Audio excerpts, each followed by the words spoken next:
I remember the day I discovered my wife's betrayal as if it were etched into my mind, a vivid snapshot that I can never erase.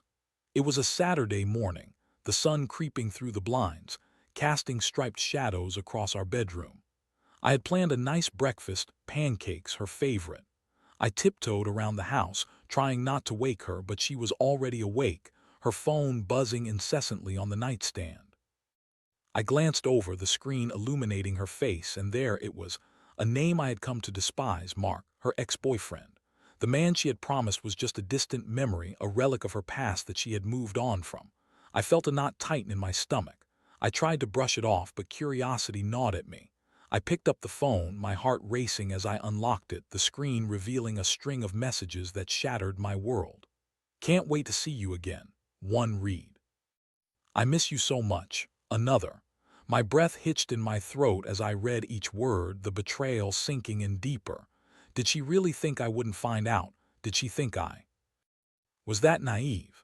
The pain morphed into a cold rage, a swirling storm of emotion that left me confused, heartbroken, and furious all at once.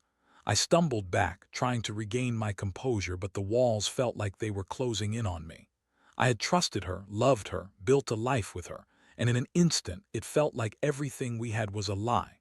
I could hear her stirring in the sheets behind me, blissfully unaware of the chaos brewing in my mind. I felt like a stranger in my own home, my heart beating loudly against the silence that enveloped us. What was I supposed to do? Confront her now? Wait for her to wake up and act like everything was normal? My thoughts raced. I could feel the tears welling up in my eyes, but I refused to let them fall. I was a man, after all. I had to be strong to hold myself together.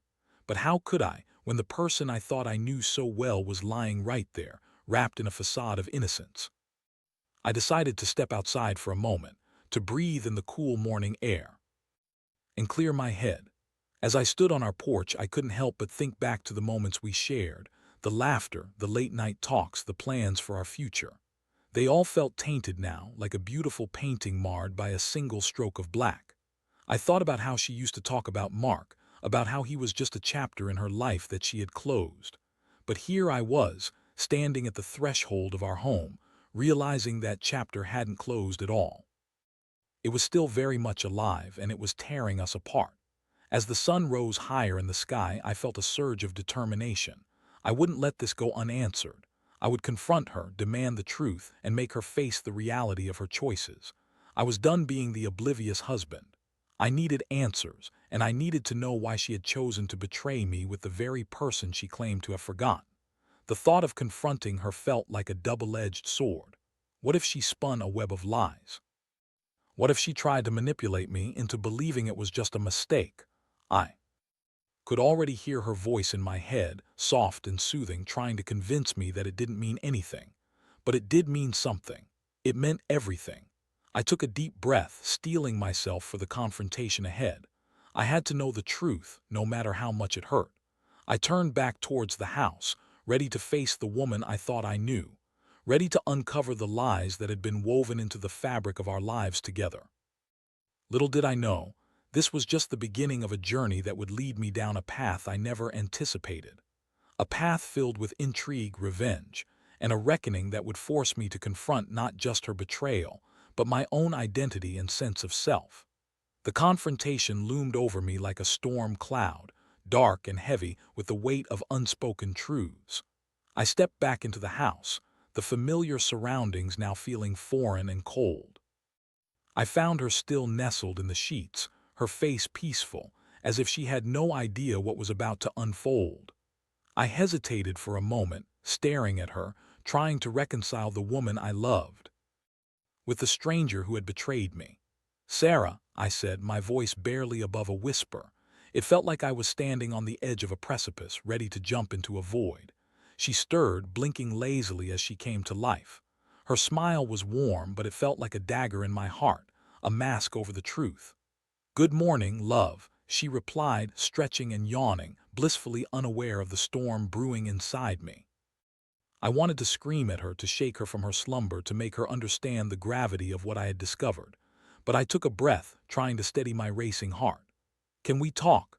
I asked, my voice trembling with a mix of anger and fear. The weight of the moment pressed down on me, and I could see her smile falter, a shadow crossing her face. "Sure, what's wrong?" she asked, sitting up, her expression shifting from sleepy to concerned. I could see the flicker of realization in her eyes the moment she understood that something was off. I didn't waste any time. "I saw the messages, Sarah, the ones you sent to Mark." The words tumbled out of my mouth like stones, each one heavier than the last. I watched her face drain of color, the horror dawning on her as she processed what I had just said. "What are you talking about?" she stammered, her voice rising in pitch. "You're being ridiculous." "Ridiculous?" I echoed, incredulity washing over me. "You think it's ridiculous that I read your texts, that I saw you telling him you miss him, that you can't wait to see him again? Is that ridiculous?" She opened her mouth to respond, but the words didn't come. Instead, she looked away, her gaze drifting towards the window, and for a moment I thought she might crumble. But then the defensive walls went up. "You're misunderstanding everything," she said, her voice now laced with irritation. "It's not what you think." "Not what I think," I pressed, my blood boiling. "What is it then? An innocent chat, a nostalgic trip down memory lane?" "Because it looks like you're planning a reunion with your ex, and I'm the fool who's been left out of the picture." "Please, just let me explain," she said, her tone shifting from defensive to pleading. "It was just a mistake, a moment of weakness. It doesn't mean anything. I love you." "Love?" I scoffed. "How can you say that after what you've done? You've thrown away everything we built together for a man who was supposed to be a ghost from your past. Do you even realize how much this hurts?" Her eyes glistened with tears, and I could see the panic rising in her. "I didn't mean to hurt you, I swear. Mark just reached out, and I didn't think it would go anywhere. I was just trying to find closure." "Closure?" I repeated, incredulous. "You think sleeping with him is closure? You think that's how you fix things, by going back to the very person you claim to have moved on from?" "I thought I could handle it," she cried, her voice cracking. "I didn't want to lose you. I just wanted to feel something again. I thought it wouldn't go that far." "Too late for that," I snapped. "You've crossed a line, Sarah. And now I'm left here picking up the pieces of a life you shattered." The silence that followed was deafening. We both sat there, the air thick with unspoken words and emotions. I could see her trying to formulate a response, but the truth hung between us like a heavy fog. I was filled with a mix of anger, betrayal, and a sense of loss that I had never felt before. In that moment, I realized that I didn't just want to confront her. I needed to reclaim my narrative. I needed to flip the script, to show her that she wasn't the only one with power in this situation. The thought of telling Mark about her infidelity crept into my mind, uninvited but insistent. I could expose her for who she really was, a woman willing to betray her husband for a fleeting moment of passion. As I sat there, the weight of my decision settled over me. It was a path filled with uncertainty, but one that felt necessary. I wouldn't let her get away with this. I wouldn't let her rewrite the story of our lives without facing the consequences of her actions. "Sarah," I said, breaking the silence, "I'm not done with this conversation, not by a long shot." Her eyes widened, and I could see the fear in them. I was no longer the man she thought she could manipulate. I was ready to take control, ready to show her that I wouldn't be a passive victim in this situation. The game was just beginning, and I was more than willing to play. The confrontation left a bitter taste in my mouth, a mix of unresolved anger and a desperate need for clarity. I could see the fear flickering in Sarah's eyes, but it was her betrayal that haunted me more. As she sat there, tears streaming down her cheeks, I felt a strange sense of detachment wash over me. It was as if I was observing the scene from a distance, a spectator to my own heartbreak. "Do you even understand what you've done?" I asked, trying to keep my voice steady despite the turmoil raging within me. "You've broken the trust we built together. You've shattered everything we had." "I know," she sobbed, her hands trembling as she wiped her tears away. "I messed up. I never wanted to hurt you. It was a stupid mistake. Please, just give me a chance to make it right." "Make it right," I echoed, incredulous. "How do you plan to do that? By pretending it never happened? By asking me to forgive and forget? That's not how this works, Sarah." I could see her struggling, trying to find the right words to soothe the chaos she had created. But deep down, I knew that nothing she could say would erase the pain or the betrayal. The reality of her actions loomed over us like a dark cloud, and I was left with a decision that felt heavier than any I had faced before. I took a deep breath, trying to calm the storm within. I needed to think clearly, to devise a plan that would not only expose her but also put the power back in my hands. The idea of confronting Mark had taken root in my mind, and I couldn't shake it off. It was a path filled with uncertainty, but it felt like a necessary step toward reclaiming my sense of self. As I paced the room, my mind raced through the possibilities. How would I approach Mark? What would I say? I had never been a confrontational person, but this was different. This was about justice, about making sure Sarah faced the consequences of her actions. I wanted her to feel the weight of her betrayal, to realize that it wasn't just a fleeting moment of weakness but a choice that had lasting repercussions. "Where are you going?" Sarah's voice broke through my thoughts, pulling me back to the present. I turned to her, my heart heavy with the knowledge that our lives were about to change irrevocably. "I'm going to talk to Mark," I said, my voice firm. "He deserves to know who you really are." Her eyes widened in disbelief, a mix of panic and anger flooding her expression. "You can't do that. You'll ruin everything. This is between us." "Everything is ruined already, Sarah," I shot back, the hurt bubbling to the surface. "You made your choice, and now I'm making mine. If you think I'm going to sit back and let you get away with this, you're sorely mistaken." I could see her desperation rising, the realization that she was losing control.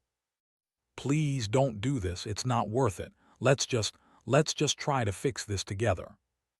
"Fix it?" I repeated, incredulous. "You've already shown me who you really are. I can't just forget that. You went back to him, Sarah. You chose him over me." The silence that followed was deafening. I could see her grappling with the reality of her actions, the weight of her choices crashing down on her like a tidal wave. I felt a strange sense of satisfaction. For once, I was no longer the passive partner, the one who had to forgive and forget. I was taking control of my narrative. "I'll be back," I said, turning to leave the room. "And when I do, I'll have a lot more to say about this. You need to think about what you've done." As I stepped outside, the weight of my decision settled over me like a cloak.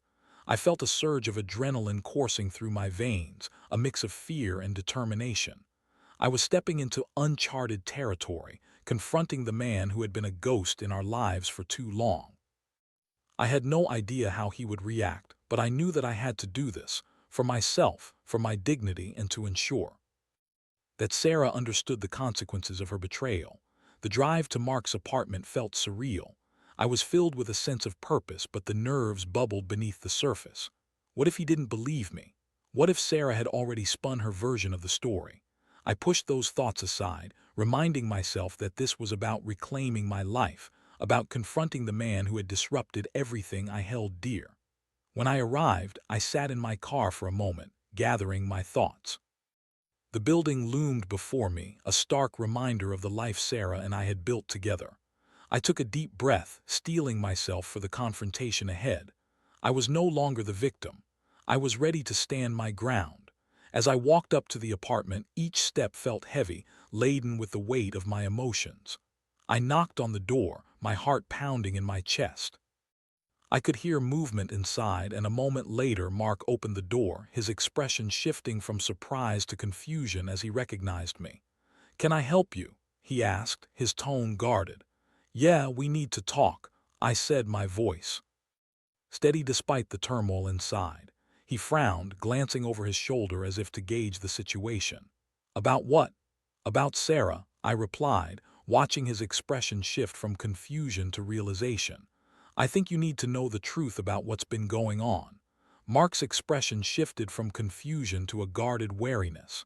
He stepped aside, allowing me to enter the small apartment, and I could feel the tension in the air thickening. The walls were lined with posters and framed pictures, remnants of a life that seemed carefree and uncomplicated. I felt a surge of anger as I took in the surroundings, knowing that these walls had witnessed the betrayal that had ripped my life apart. "Have a seat," Mark said, gesturing to a worn-out couch. I hesitated for a moment, but then I sat down, my heart racing. I was here to deliver a message, a truth that needed to be exposed, and I wouldn't let fear dictate my actions. "What's this about?" he asked, crossing his arms over his chest, a defensive posture that only fueled my determination. "It's about Sarah," I said, my voice steady. You and I both know she's been lying to us both. A flicker of confusion crossed his face and I could see him trying to process my words. What do you mean? She's with you, right? What's going on? She's been seeing you behind my back, I replied, my voice firm. You're not just a memory to her. She's been messaging you, telling you she misses you, and she's been lying to me about it. Mark's eyebrows shot up and for a moment he looked genuinely shocked. That can't be true. She wouldn't do that to you. I leaned forward, the anger boiling beneath the surface. But she did. I found the messages, Mark. I saw everything. You need to know who you're dealing with. He shifted uncomfortably, running a hand through his hair. Maybe it's not what you think. Sometimes people reach out to exes for closure or to talk about the past. It doesn't mean they want to get back together. Closure. I scoffed, the bitterness spilling over. She's been sleeping with you. How can you justify that? She's been lying to both of us and pretending everything is fine. The weight of my accusation hung in the air, and I watched as he processed the information, his expression shifting from disbelief to a dawning realization. I could see the gears turning in his mind, and I hoped that he could see the truth I was laying bare before him. I need to talk to her, he finally said, his voice shaky. This doesn't make sense. Talk to her, I repeated, incredulous. What do you think she'll say? That it was all a mistake, that she loves you. She's been playing both sides, and you deserve to know that. Look, I didn't know, he said, his voice rising defensively. I'm not the bad guy here. I thought she was happy with you. She's not happy, I shot back, frustration spilling over. She's been using you as a crutch while she pretends to be committed to our marriage. You deserve better than to be a rebound. Mark's expression hardened, and I could see the conflict churning in him. Why are you telling me this? He asked, his tone shifting from disbelief to suspicion. What's your angle? My angle, I echoed, my voice tinged with bitterness. I'm trying to save you from the same heartbreak I'm dealing with. I didn't come here to ruin anyone's life. I came here to expose the truth. He ran a hand through his hair again, frustration evident on his face. I need to hear this from her. This doesn't feel right. Fine, I said, feeling the anger simmering beneath the surface. But know this, if you choose to ignore what I've told you, you're only setting yourself up for more pain. Sarah is not who you think she is. Silence that followed felt heavy, laden with the weight of betrayal and confusion. I could see Mark grappling with the information, his expression shifting as he weighed the truth against the lies he had been fed. I could sense the tension in the room, the air thick with unspoken words and emotions that had been bottled up for too long. Look, I don't want to fight, he finally said, his voice calmer. But I need to think. I need to talk to Sarah. Do what you want, I replied, my voice laced with bitterness. But don't be surprised when she tries to manipulate you into believing her version of the story. She's good at that. Mark nodded slowly, and I could see the wheels turning in his mind. I knew that I had planted a seed of doubt, and whether it would grow into something meaningful or wither away in the light of Sarah's charm was yet to be seen. As I stood to leave, I felt a strange mix of satisfaction and uncertainty. I had exposed the truth, but I also knew that the fallout would be far-reaching. I couldn't help but wonder how Sarah would react when she found out what I had done. Would she lash out in anger? Would she try to manipulate me further? Stepping out of Mark's apartment, I felt the weight of the world on my shoulders. The confrontation had been necessary, but it was only the beginning of a much larger battle. I had taken a stand, but now I needed to prepare for the fallout. The drive home felt surreal, my mind racing with the possibilities of how this would all play out. I was no longer the passive husband, but a man ready to reclaim his narrative. The question was, what would that narrative look like when the dust settled? Would it be one of revenge, or would it lead to something more profound? An understanding of my own worth and the choices I needed to make moving forward. As I pulled into the driveway, I took a deep breath, steeling myself for the confrontation that lay ahead with Sarah. I knew that I had to face her again, and this time I wouldn't back down. I was ready to stand my ground, ready to demand the truth, and ready to confront the woman who had betrayed not just me, but everything we had built together. As I parked the car in the driveway, my heart raced with a mix of anxiety and determination. I knew that once I stepped inside, I would be stepping into a battlefield, a confrontation that would determine the course of our relationship. The air was thick with tension as I opened the door and walked into the house, the familiar surroundings now feeling like a trap. "Hey, you're back early," Sarah called from the kitchen, her voice light and cheerful, completely at odds with the storm brewing inside me. I paused, taking a moment to gather my thoughts before I faced her again. "Yeah, I had a conversation," I replied, keeping my tone neutral. I could see her expression shift, a flicker of concern crossing her face as she sensed the tension. "About what?" she asked, her voice suddenly cautious. "About you," I said, my voice steady. I watched as her smile faltered, the realization dawning on her that I wasn't here to engage in small talk.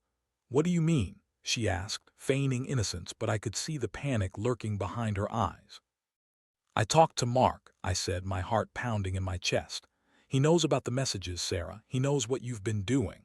For a moment she just stared at me, her mouth slightly agape as if she was trying to process my words.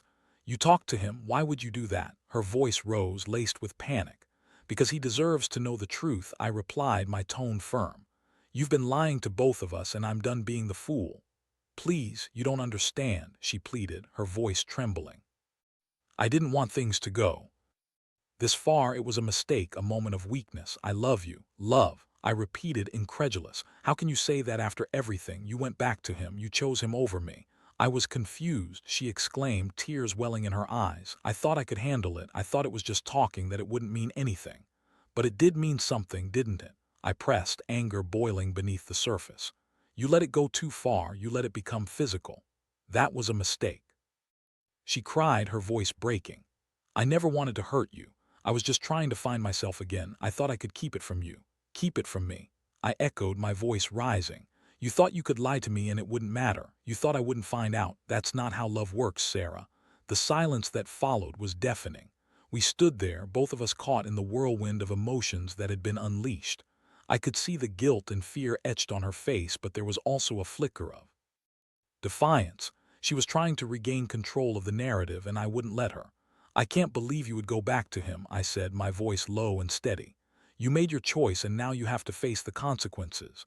"What do you want from me?" she asked, desperation creeping into her voice. "I want to fix this. I want us to work. Please just give me another chance." "I can't just forget what you've done," I replied, shaking my head. "You've betrayed my trust in the worst way possible. I don't know if I can ever look at you the same way again." Her expression shifted, and I could see the realization dawning on her. "So this is it. You're just going to throw everything away."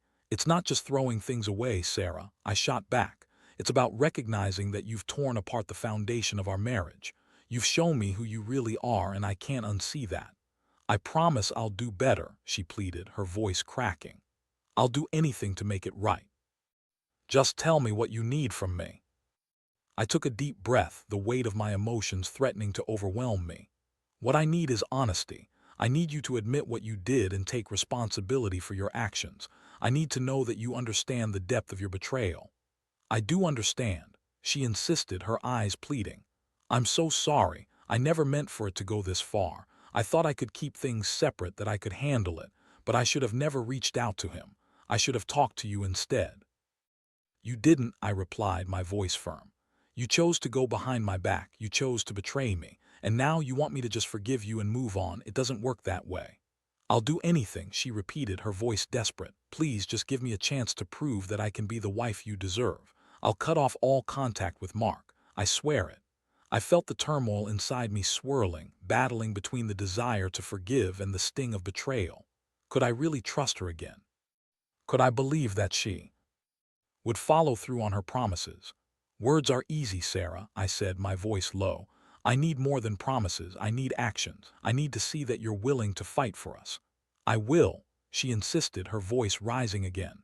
"I'll do whatever it takes. Just please don't give up on me." As I looked into her eyes, I saw a mixture of fear and desperation. I realized that she was scared of losing everything, just as I was scared of losing the life we had built together. But the betrayal still loomed large between us, a chasm that felt insurmountable. "I don't know if I can do this," I said, my voice trembling. "I don't know if I can trust you again." "Please," she begged, tears streaming down her cheeks. "Just give me a chance. Let's go to counseling. Let's work through this together." The thought of counseling felt like a lifeline, but I was hesitant. Could I really commit to that after everything? My heart was torn between love and betrayal, between the desire to fight for our marriage and the reality of the hurt she had caused. "Let me think about it," I said finally, my voice heavy with uncertainty. "But know this, trust is earned, not given. You have a long way to go to prove that you're worthy of my trust again." As I turned to leave the room, I felt the weight of my decision hanging over me. I had opened the door to the possibility of reconciliation, but it was a path fraught with uncertainty. The journey ahead would be difficult, filled with challenges and painful conversations. But for the first time, I felt a glimmer of hope amidst the chaos. I was ready to confront the reality of our relationship, ready to fight for what we had built together, but I also knew that it would take more than just words. It would take commitment, honesty, and a willingness to face the truth of our actions. I stepped outside, the cool air hitting my face as I tried to gather my thoughts. The road ahead was unclear, but I knew one thing for certain. I wouldn't let her betrayal define me. I was ready to reclaim my narrative, ready to show her that I was no longer the passive husband. I would fight for my future, whatever it looked like, but first, I had to confront the demons that had been unleashed. The days that followed were a whirlwind of emotions, uncertainty, and deep introspection. Sarah and I had entered a fragile truce, a tentative dance around the truth of her betrayal. We both knew that the road to recovery would be arduous, filled with difficult conversations and painful realizations. But I was determined to try, even as the scars of her infidelity lingered in the back of my mind. We started with counseling, a suggestion I had reluctantly agreed to after much contemplation. The therapist's office felt like a neutral ground, a space where we could voice our feelings without the immediate weight of anger and hurt. I sat across from Sarah, her eyes red from crying, and I felt a mix of sympathy and resentment. It was difficult to reconcile the woman I loved with the woman who had betrayed me so deeply. As we delved into our sessions, I began to understand the complexities of our relationship. The therapist guided us through the layers of trust and communication that had eroded over time. Sarah spoke about her feelings of inadequacy, her desire for validation, and how her insecurities had driven her to seek comfort in Mark's attention. I listened, trying to empathize, but the hurt still gnawed at me. "I thought it wouldn't mean anything," she said one evening, her voice trembling. "I didn't want to hurt you. I just wanted to feel loved again. And you thought going back to your ex was the answer." I replied, my voice steady but filled with pain. "You chose to betray me instead of coming to me with those feelings. That's what hurts the most." "I know," she said, tears spilling down her cheeks. "I was wrong. I should have talked to you. I should have trusted you." Each session peeled back layers I had long ignored, exposing the vulnerabilities and fears that lay beneath the surface of our marriage. I found myself grappling with my own insecurities, questioning how I had failed to see the signs. I had been so focused on our life together that I had neglected to check in with her emotional well-being. But as the weeks turned into months, I began to see glimmers of hope. We slowly rebuilt the foundation of our relationship, brick by brick. Sarah was committed to proving herself, cutting off all contact with Mark and focusing on our marriage. She started to communicate more openly, sharing her fears and insecurities that had once driven her to seek solace in another man. I too began to open up. I realized that I had to confront my own fears, the fear of losing her, the fear of never being enough, and the fear of being vulnerable. It was painful but necessary. I learned to express my emotions, to voice my concerns, and to demand the respect and love I deserved. Yet, the shadow of her betrayal still lingered. There were days when I felt overwhelmed by the memories, when the anger would bubble up at the most unexpected times. I would catch myself staring at her, searching for signs of dishonesty, haunted by the thought that she could betray me again. It was a constant battle between love and mistrust. One evening, as we sat on the couch, I felt the weight of the past settle heavily upon us. "Do you think we'll ever get past this?" I asked, my voice barely above a whisper. "I hope so," she replied, her eyes filled with sincerity.